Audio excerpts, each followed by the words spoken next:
नमस्कार, आप देख रहे हैं खबर फास्ट और मैं हूं आपके साथ शमशेर सिंह। हमारे इस खास बुलेटिन में आप सभी का स्वागत है। सुशांत केस में जैसे जैसे जांच बढ़ती जा रही है, पारा भी हाई होता जा रहा है।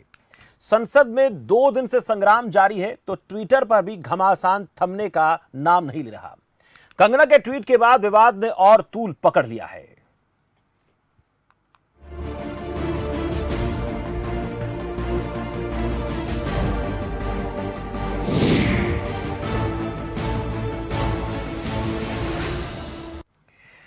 बॉलीवुड में ड्रग्स विवाद पर अब समाजवादी पार्टी की सांसद जया बच्चन और बीजेपी सांसद रवि किशन और एक्ट्रेस कंगना रनौत भी आमने सामने आ गए हैं। मॉनसून सत्र के दूसरे दिन मंगलवार को राज्यसभा में जया बच्चन ने बिना नाम लिए कहा, फिल्म इंडस्ट्री में नाम कमाने वाले उसी को गटर कह रहे हैं। मुझे उम्मीद है कि सरकार ऐसे लोगों से कहे कि वे इस तरह की भाषा का इस्तेमाल न करें। इस पर कंगना ने कहा कि आपका बेटा फंदे पर झूला होता तो भी क्या आप यही बयान देती। वहीं रवि किशन ने कहा कि जया जी से ऐसी उम्मीद नहीं थी।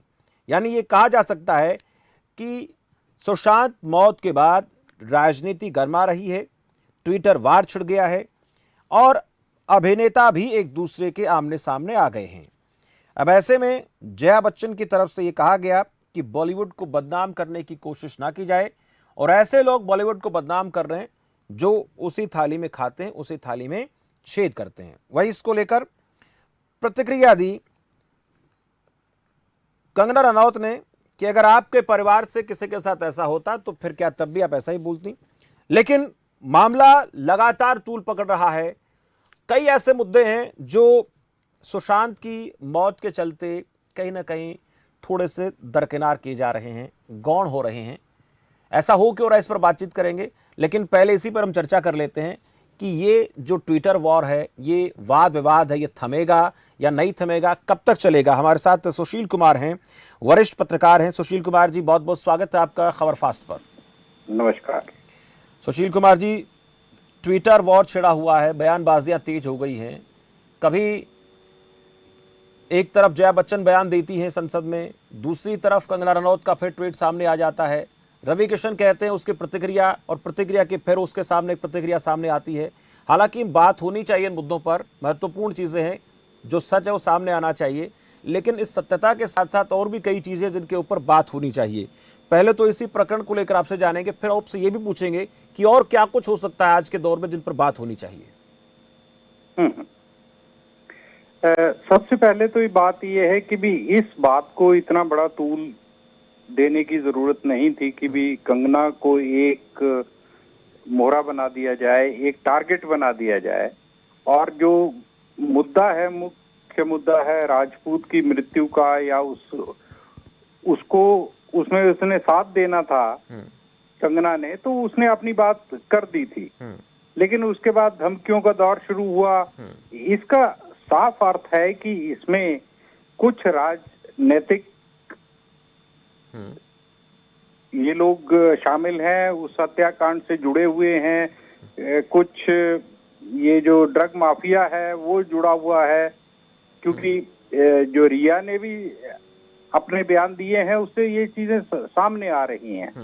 अब जया बच्चन का इस मामले में बोलना या रवि किशन जी का क्या बोलना कि इसमें डी कनेक्शन है, ये सब चीजें या तो फिर इन सभी चीजों की कोई इंडिपेंडेंट जांच की जाए जी। तो कंगना को अलग रख के और हत्याकांड को अलग रख के और कंगना को एक मोहरा बनाया जाए, ये तो समझ में नहीं आ रहा कि अकेली कंगना ही क्यों, बाकियों को क्यों नहीं ये लोग मोहरा बनाते।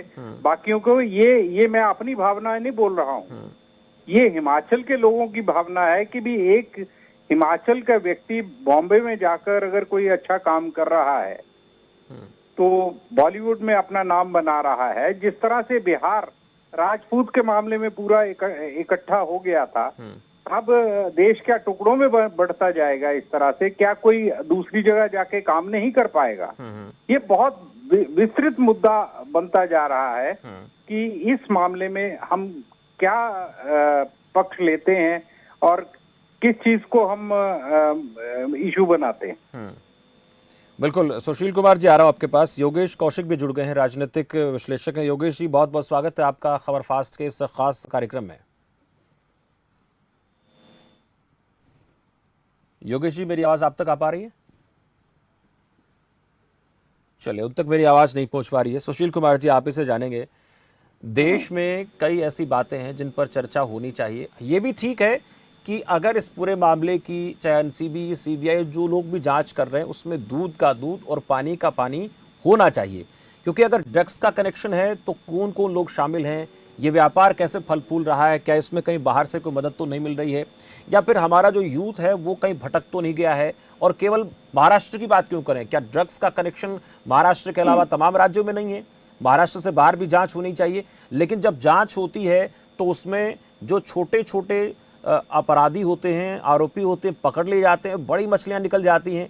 इस पर भी जांच होनी चाहिए। मैं कुछ रोज पहले हिमाचल की बात हम कर रहे थे। हिमाचल के 3-4 जिले महत्वपूर्ण बड़े जिले हैं, वहां पर भी जो है नशा आजकल बहुत बड़ा मुद्दा बन गया है। तो ये इस तरह के प्रकरण अगर जांच है तो वहां भी जांच हो जहां पर इस प्रकार की शिकायतें मिल रही हैं।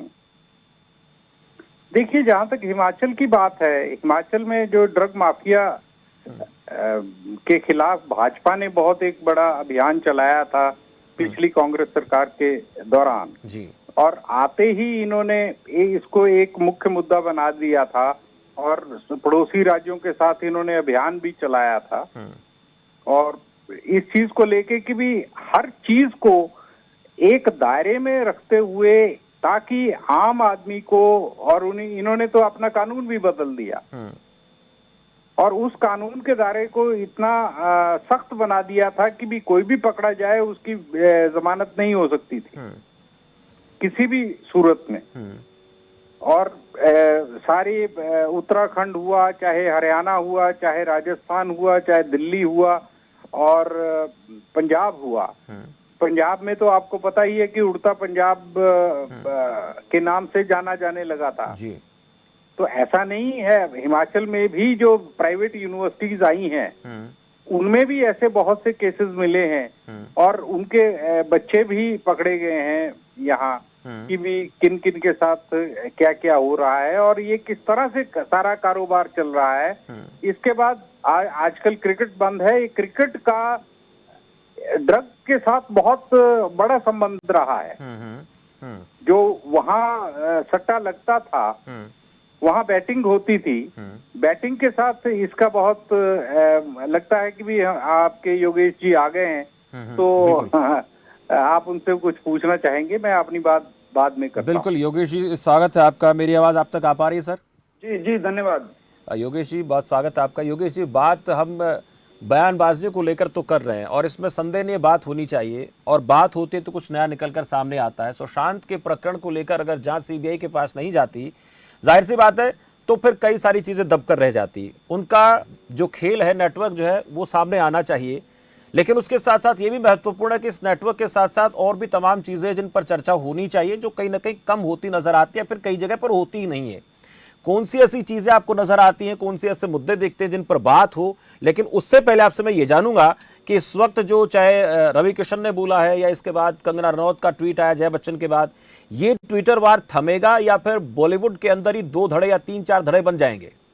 मैं इसको थोड़ा सा पीछे से शुरू करूं तो मेरे ख्याल में दर्शकों को आराम से समझ में आएगा। बिल्कुल सर, बिल्कुल। सुशील कुमार जी ने कुछ चीजों को टच किया है, मैं उसको थोड़ा सा एक्सपेंड भी करूंगा। एक्चुअली क्या है कि मेरा राजनीति और ये फिल्म वाले और इन लोगों से कुछ नजदीकी भी मेरी रही है, तो मैं इनको काफी ज्यादा जानता हूँ जी। तो मैं ये कहना चाहता हूँ कि जो पहले दिन से अगर हम शुरू करें, पहले आत्महत्या और हत्या के बीच की कहानी शुरू हुई। उसके बाद महाराष्ट्र पुलिस ने, मुंबई पुलिस ने वहां पे कार्रवाई शुरू की। उसमें कोई खास निकल के नहीं आया था ऐसा उनको लग रहा था। फिर बिहार पुलिस की एंट्री होती है। अब बिहार पुलिस की एंट्री से राजनीति शुरू होती है और बिहार पुलिस की एंट्री में भी मैं एक बहुत ही इजी एक रास्ता पुलिस वाले जो जिनसे मेरी बात हुई वो जो कहते हैं कि बहुत आसान रास्ता था। आपने एक रिपोर्ट दर्ज की यहाँ पे, और उसके बाद आप मुंबई पुलिस को कह देते, और मुंबई पुलिस ये कह देती ठीक है जी, हम आपका एक ऑफिसर हम आपका इंक्लूड कर लेते हैं हमारी इंक्वायरी में, जैसा वो चाहे वो भी सवाल कर लें। बहुत इजी रास्ता था। लेकिन राजनीति, जैसे वो महाराष्ट्र पुलिस को ये लगा कि अब इस पे राजनीति शुरू होगी, क्योंकि राजनीतिक आदमी उसी एंगल से सोचता है, और वो हो गई। तो उसके बाद इन्होंने मना किया, उन्होंने कहा कि करेंगे, उसके बाद सीबीआई की एंट्री होती है। सीबीआई की एंट्री ये प्रूव करने के लिए होती है कि ये हत्या की गई है, लेकिन सीबीआई ने वो प्रूव किया कि ये हत्या नहीं है। अभी आज तक ऐसा कहा जा रहा है कि आत्महत्या की तरफ जा रहा है उनका इशारा। अब आत्महत्या के बाद होता क्या है कि कोई भी मतलब बड़े आदमी जब इन्वॉल्व हो जाते हैं तो वो अपनी जो भी उन्होंने कहा है उसको प्रूव करने के चक्कर में लगे रहते हैं। अब राजनीतिक खेल जो है दिल्ली के गलियारों में पहुंच गया। अब वहां जब दिल्ली के गलियारे में पहुंचा तो उनका एक ही मकसद था कि किसी भी तरीके से आपके जितने टीवी चैनल्स हैं, इन्होंने तो ये प्रूव करने का भरसक प्रयत्न किया था कि रिया कातिल है पहले तो, और फिर ये कोशिश की गई कि कातिल नहीं तो आत्महत्या के लिए उकसाया इसी ने। अब उसके बाद तीसरा एंगल आया कि अब इन दोनों में से बात नहीं बनी। अच्छा, उसी दौरान ये भी चला कि पैसे जो है ले गई। पैसे अगर वो ले भी गई तो इतना बहुत बड़ा मामला नहीं था कि ईडी की एंट्री हो। ईडी बहुत बड़े बड़े कामों के लिए है, ठीक है, चलो वो भी नहीं उनको मिला। उसके बाद फिर उसके बाद अगली एंट्री होती है सीबीआई। सीबीआई ने अब जैसे ही एंट्री करी, और एंट्री करने के बाद फिर भी बीजेपी को ये लगा कि भाई यहाँ राजनीतिक खेल जो अभी बना नहीं, तो फिर कंगना की एंट्री होती है। हालांकि कंगना ने बयान पहले भी दिए हैं, पर कंगना की एंट्री होती है और बिल्कुल प्रूव्ड है। हिंदुस्तान के मेरे हिसाब से सुशील जी पत्रकार हैं, ये बेहतर तरीके से आपको बताएंगे वाई कैटेगरी देने का मतलब क्या है। क्या वाकई इतनी बड़ी थ्रेट थी कंगना को? बिल्कुल नहीं। वाई कैटेगरी हिंदुस्तान में कितने लोगों को दी गई है आप ये चेक करा लीजिएगा। तो उसके बाद जैसे ही कंगना की एंट्री हुई, वाई कैटेगरी दी गई, तो महाराष्ट्र और ये उद्धव ठाकरे एंड परिवार, ये राउत जी, ये सारे के सारे आमने सामने हो गए। अब कंगना ने को जो भी, मैं कंगना को तो एक मोहरा मान के चल रहा हूँ, कंगना को एक मोहरा के तौर पर यूज कर रही है जो सरकार, उसको यूज करने में जो उनको एक इशारा किया गया होगा कि आपको यहाँ तक आगे बढ़ना है, उस आगे बढ़ने में जैसे ही वो बोलने लगती हैं तो उनका अपने पे कंट्रोल रहता नहीं है। जब वो कंट्रोल नहीं रहता तो वो अपनी भाषा, वो अपनी चीजें बोलती हैं, ना कि उनका लिखा हुआ स्क्रिप्ट बोलती हैं। अब उस बोलने में उन्होंने जो किया वो फिर बवाल खड़ा कर दिया, जिस बवाल के अंदर नंबर एक, देखो जहां हम काम करते हैं, जैसे आप ही खबरबाज पे काम करते हैं तो ये आपका परिवार है, आप में भी कुछ कमियां होंगी, ये कमी आप घर में बात कर सकते हैं। आप इसकी बदनामी अगर करते हैं तो ये मेरे हिसाब से ठीक चीज नहीं है। उन्होंने ये कहा कि महाराष्ट्र गवर्नमेंट ने ये जो मुंबई की फिल्म इंडस्ट्री है, बॉलीवुड जिसे बोलते हैं, बॉलीवुड के माफियाओं से मिलके और मेरा घर गिराया या मुझे तंग किया। यहाँ पे जब ये बात आती है तो ये उनके लिए एक अच्छा स्टेप नहीं है। हालांकि मैं ये कह रहा हूँ कि स्टेप उनका भी अच्छा नहीं था, जो उन्होंने उनका छज्जा गिराया वो स्टेप अच्छा नहीं था। लेकिन इसके साथ जो तीसरी चीज जो ड्रग के बारे में अभी सुशील जी बोल रहे थे, वो असल इसके पीछे एक फाइनेंशियल मैटर है पूरा का पूरा। अगर आप स्टडी करेंगे तो आप पाएंगे कि अनऑफिशियली ड्रग का धंधा 20 लाख करोड़ से लेके 50 लाख करोड़ का ईयरली है। और महाराष्ट्र के अंदर, स्पेशली मुंबई के अंदर होता क्या है वो बताता हूं मैं। महाराष्ट्र के अंदर एक तो जो भी 2 नंबर के काम करते हैं, चाहे वो बिल्डर हो चाहे वो फिल्म वाले हों, क्योंकि ऐसा माना जाता है कि यहाँ सारा 2 नंबर का पैसा ज्यादा लगता है। तो जब भी ये पैसा का गेम आ जाता है तो जो आपकी शिवसेना है ये तो ऑफिशियली उगाही करती है। जैसे आप फिल्म के अंदर अगर आप काम करना चाहते हैं तो आपकी जूनियर आर्टिस्ट एसोसिएशन है, सीनियर आर्टिस्ट एसोसिएशन है, डायरेक्टर्स एसोसिएशन है, इन्होंने अपनी एसोसिएशन बना रखी है जिनसे ऑफिशियली पैसा वसूलते हैं ये। अब एक तो ऑफिशियली पैसा हो गया, दूसरा अनऑफिशियल हो गया जो अपनी दादागिरी करके लेते हैं, तीसरा हो गया जो गवर्नमेंट में रहता है उसके पास पैसा जाता ही जाता है। हर कोई जानता है इस एनेक्सिस को, ये आज का नहीं है, ये बहुत पुराना है। फिल्म वालों से, बिल्डर से और इन माफियाओं से, चाहे वो शराब माफिया हो चाहे वो ये ड्रग माफिया हो, इन ड्रग माफियाओं का जो पैसा जा रहा है 20 लाख और 50 लाख करोड़ की जो भी क्या जो रिश्वत बनती है, उसकी लड़ाई जो है शिवसेना के और बीजेपी के बीच की है ये। और ये पैसा बहुत बड़ा है। और पूरे हिंदुस्तान को अगर आप जोड़ देंगे तो पता नहीं कहां से कहां पहुंच जाएगा। जैसा कि सुशील जी अभी बता रहे थे कि उड़ता पंजाब जैसी फिल्म बन गई और हर किसी को पता है, पंजाब से हरियाणा में भी एंट्री मार गई, हरियाणा के लोगों को भी मालूम है। तो ये सारा का सारा जो बन गया, तो ये राजनीति का एक ऐसा बड़ा विशाल का एक वो खड़ा कर दिया इन लोगों ने कि जो भी कोई इसमें एक बार बोलेगा उसको बीजेपी की जो ट्रोल सेना है उसे ट्रोल करेगी। उसमें एमपी भी आते हैं, बड़े बड़े एमपी हैं, नेता हैं, उनको भी बात करनी चाहिए। आज के दिन सबसे बड़ी परेशानी क्या है देश के अंदर? मैं ये मानता हूं कि ये भी एक मुद्दा है, पर क्या इतना बड़ा मुद्दा है कि जिसके पीछे आप 2.5 महीने 3 महीने तक लगे रहे और अल्टीमेटली क्या प्रूव हुआ है अभी तक? अभी तक प्रूव 2 चीजें हुई हैं कि रिया और रिया की कंपनी नशेड़ी थी, और उसके साथ साथ जिसके न्याय की बात कर रहे हैं उसको भी नशेड़ी साबित कर दिया इन्होंने। तो क्या न्याय दिलाया इन्होंने जी, अगले गुजरने के बाद बदनाम कर दिया बेचारे को। बिल्कुल। मैं एक छोटा सा कमेंट सुशील कुमार जी से लूंगा। सुशील कुमार जी, आपने योगेश जी को सुना, कई बातें उन्होंने कही हैं, उनका अपना अनुभव, बहुत सी बातें जो अपने अनुभव के आधार पर उन्होंने खबर फास्ट के माध्यम से दर्शकों तक पहुंचाई।